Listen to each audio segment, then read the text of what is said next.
c'est nous qui savons ce qu'il faut faire pour que le Burundi sorte de cette impasse. Il faut que le médiateur cherche là où rassembler les protagonistes pour qu'ils puissent se parler entre Burundais, se demander pardon et se pardonner après et voir ensemble comment faire marcher le processus. Parce que devant les caméras, devant la communauté nationale, ça, ce sont des choses hautement officielles, alors que la solution, chaque fois, vient des contacts informels, vient des contacts entre les concernés, sans facilitation, sans médias. Alors ça, c'est un deuxième élément. Je pense que les Burundais devraient comprendre qu'aujourd'hui, il est temps de décider. Il est temps de décider la paix et d'arriver à comprendre avec moi que la paix n'a pas de prix. Qu'il faut tout faire pour qu'on ait la paix. Parce que moi et les autres qui sont là ne sont pas même au nombre de 40. Alors, par rapport à la communauté burundaise, à l'intérieur du pays comme à l'extérieur du pays, ils sont dans une impasse terrible. Donc, ils ont des problèmes qui les amènent à vivre malheureusement, à vivre d'une manière misérable, alors qu'ils avaient des potentialités de vivre comme les autres peuples du monde. Alors aujourd'hui, ce que je recommande aux politiciens burundais, c'est de dépasser les mauvaises convictions et de mettre en avant ce qui intéresse la masse burundaise, la population burundaise, Hutu, Tutsi, Twa, de l'intérieur et de l'extérieur confondus.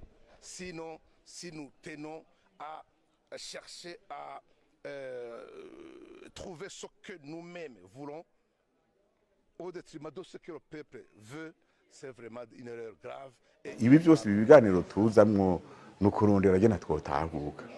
Nukurondera gena twotahuka mugabo tugatahuka dufise ijambo mu gihugu. Urabona yuko imigambwe yahagaritswe ntigikora abantu ntibisanzura mu gihugu ngo baserure ibikiri ku mutima ngo baserure ivyo biyumvira. Jewe ndashaka kuza ndafise imigambi myinshi no sangira n'abandi kubijanye yo guteza imbere igihugu. Kaya gahugu kacu karimwe abarundi bakora, abarundi bihambira ku bikorwa, nta myaka 5 yohera tutaraduza ubutunzi bw'igihugu kandi ntidusubire no gusega igihe cyose imfashanyo ikibuze cyose n'igikwasho ngo nukurondera kugurana amafaranga mu kigega ca FM.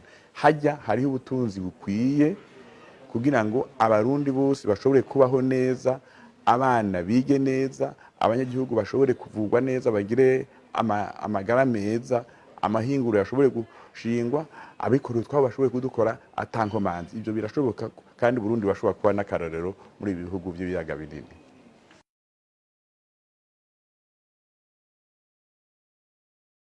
Inzira ahanini urwaruka bafatira ku karorero k'abashoboye kurongora neza igihugu. Mu Burundi barabayeho no ku bami bariho. Ubaze ko umwami yumviriza abantu rwose ntiyafashwa gufata ingingo atumvirira abantu. Abantu bashoboye no mu mwanya muto ari babwa gasore ari bandadaye n'abandi bashoboye gutanga urerero bwiza n'uburero bwo mu bindi bihugu. Hari ba Mandela, ari ba Mwarimu Nyerere, ari basangara. Ubwo burero nuko abana babwiga no mu ishuri, abana bakigishwa gukunda igihugu.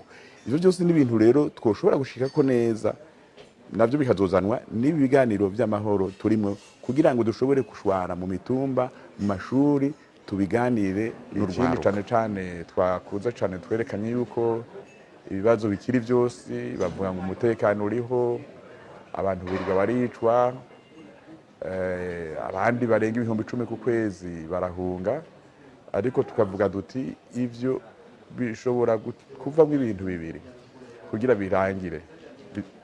Bishobora gutera umudugararo mu gihugu cyose, ingwano, bigashobora gutera hanyuma bigashobora gutorerwa umuti mu biganiro. Ariko ibyo ari byose bizotorerwa umuti mu biganiro, ariko tukabona yuko cyane cyane leta ari ikwega amaguru icengacenga nivuga ngo nzotumira uyu ngo nsishaka uyu n'uyu yakivuze ngo ntibashaka kuganira n'abapushiste none bazoganira n'abandi ariko abo bandi nabo bavuga ati nimwebwe muri abapushiste abandi nabo ati noneho igihe twaganira kuva Arusha abo twaganira ari leta y'abapushiste nicyabuje kutuganira bo ntushobora kwitorera rero wo muganira kuko dushaka ko ibiganiro atanumwe byosiga inyuma bazosigarana gahigihigi yidodomba ngo baramukumiriye bagomba yuko ibiganiro rero two bitangura bikarangira n'ingoga kugira ngo amahoro agaruke mu Burundi impunzi zitahuke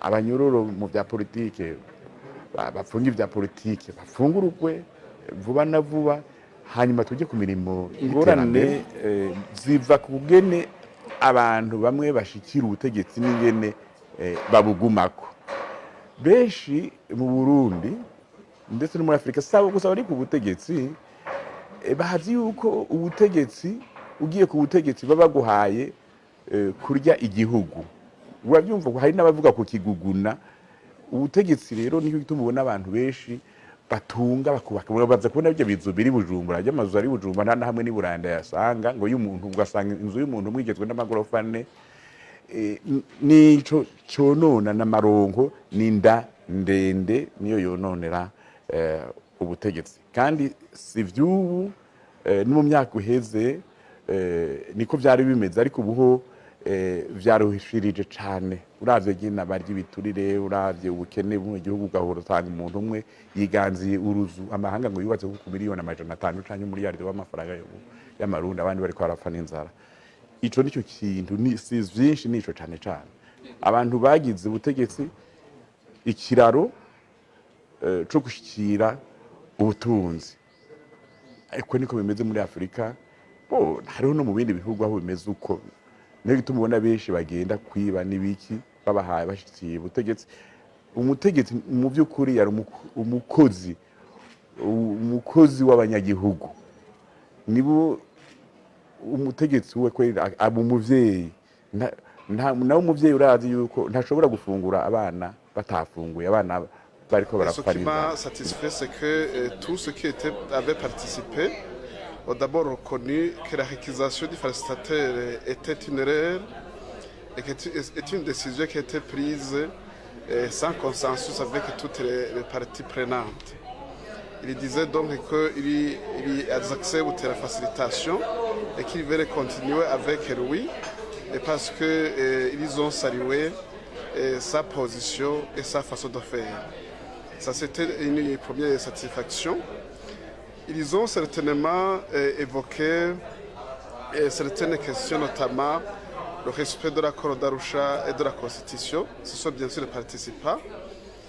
Mais avant ça, le facilitateur avait briefé, donc avait présenté aux participants les résultats déjà atteints, notamment compte tenu des sessions déjà organisées ici à Arusha, compte tenu aussi de sa récente visite à Bujumbura, où il nous a fait part que tous les corps accrédités à Bujumbura, le gouvernement du Burundi et tous les participants ont voulu que participent à ces négociations, à ces échanges, ceux qui n'ont pas trempé dans le coup d'État du 13 mai 2015. Il nous a fait part que tout le monde a reconnu que la paix et la sécurité règnent au Burundi et que la question du mandat n'est plus une question parce que la Cour constitutionnelle et la Cour d'Arusha ont reconnu que cette Cour était conforme à la Constitution. Après son briefing, il nous a dit qu'il va organiser une autre session, notamment mi-février, et pour qu'on puisse continuer à mettre les points sur les i. Donc il voudrait qu'on clôture vite ce dialogue pour qu'on puisse se préparer à l'amendement de la Constitution et aux élections de 2015 après avoir eu un accord sur comment préparer ces élections. Je pense que nous pouvons être rassurés parce que d'abord ceux qui avaient accusé le facilitateur sont venus demander pardon. Alors il disait qu'il veut reconnaître avec lui et il y avait des gens qui avaient mal compris ce qu'il avait dit. Nous avons tous senti qu'ils aspirent bien sûr que les négociations aillent plus vite et nous avons l'impression qu'ils ont même reconnu la légitimité et la légalité du mandat en cours. En d'autres termes, il n'y a plus d'autres questions. Nous pensons que d'ici peu, ces échanges ou ce dialogue va s'achever, d'autant plus qu'il n'y a plus de questions épineuses encore en suspens. Donc, nous rassurons le peuple burundais que d'ici peu, la paix, la tranquillité, la sérénité continueront à régner comme il règne maintenant. Ikibazo kijanye n'iyo leta fata kibanza y'ubumwe twamubariye tutwebwe leta yo kuzana abantu ngo binjire ngo baronke ibibanza sicyo kituragishinga.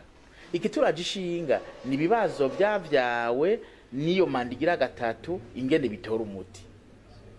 Niba bashaka ko tukorana muri iyo leta nibaze twicare tuvugane ibyo twokorana muri iyo leta, hanyuma zo dutegurira amatora hamwe turiko dukorana, kuko bitabwenze uko kuzo bari guhendana baca avuga ati ni mwicare ngaho nabashoboye barimo bararya, mugabo dosanga ari imiryango 5 bafashije, mugabo ibibazo by'igihugu ataco batubivuze ko atamuti bitoye. Nico gituma tuvuga tuti twebwe turagishinga si iyo leta y'ubumwe canke ifata kibanza, ikituragishinga ni ivyokogwa nabo bokwemeza kuza gukorana kubera ko twamaze kuganira tukumvikana.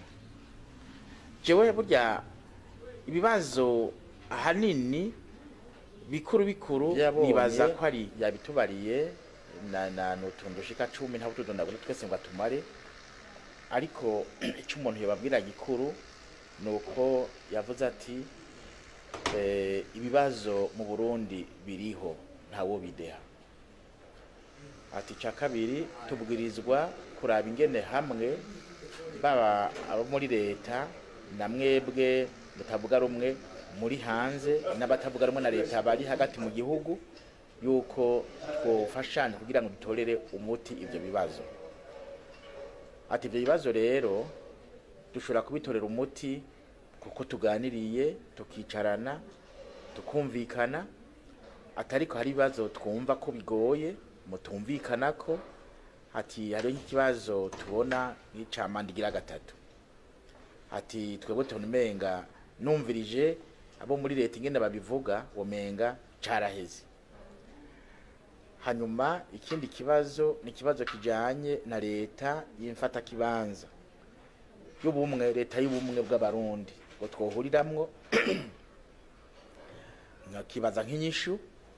Hanyuma ikindi nuko yibaza ati byo bavyiza abantu badashobora kuza muri ivyo biganiro baronse bimwe twita immunité provisoire kugira ngo bashobore kuganira ivyo biganiro bihuze bose. Aha rero ngarutse ku kibazo ca mandigira gatatu, twe twamubariye neza ko iyo mandigira gatatu tuyihagararako kubera ko ari ikibazo kijanye no gusonerwa kw'amategeko, cyane cyane ijambo abantu b'abagabo baba bicaye bakumvikana babwiza kuryubahiriza. Hanyuma turamwereka yuko iyo mandigira gatatu yishimikije ngo ibwirizwa ya 1956 y'ibwirizwa shingiro, turambwira tugiye bwirizwa wishimikiza siryo itegeko ribwirira abamamanda n'ingingo y'103 y'ibwirizwa shingiro, mugabo nta numwe ayisoma kubera ko iyo ngingo ari itegura neza ari isobanura neza yu manda icarico mu bwirizwa shingiro i Burundi. Ni kuvuga manda itangura umunsi urahiye igahera umunsi ugusubirira agusubiriye mu kibanza na warahiye. Urahiye rimwe ni manda imwe, urahiye kabiri ni manda zibiri. Rero kirazira kwitiranya uburyo waje mu butegetsi na manda. Urunza rero yarahiye kwirenga kabiri abicika kabiri mva muri ico gihe gushika mu 2015 yaramaze izo manda zibiri. Ariko bo baramaze kuvyishiramwo, turamwereka yuko kibazo saho kiri nuko ashaka kuguma ku butegetsi gushika kuri Amina. Tutamage tuti none iyo ashaka gusonera abarundi yari kuvuga ati jewe ndamaze imyaka 10 ntegeka ubwirizwa nshingiro rirabimbuza, amasezerano y'Arusha arabimbuza, reka jewe ngira imyaka 10 hanyuma jewe mpeze nigire CNDD-FDD irondera uyundi atari jewe, aho yari kwasoneye abarundi, ariko womenga niwe gusa, atari we gusa nta wundi, uko no gukengera abarundi.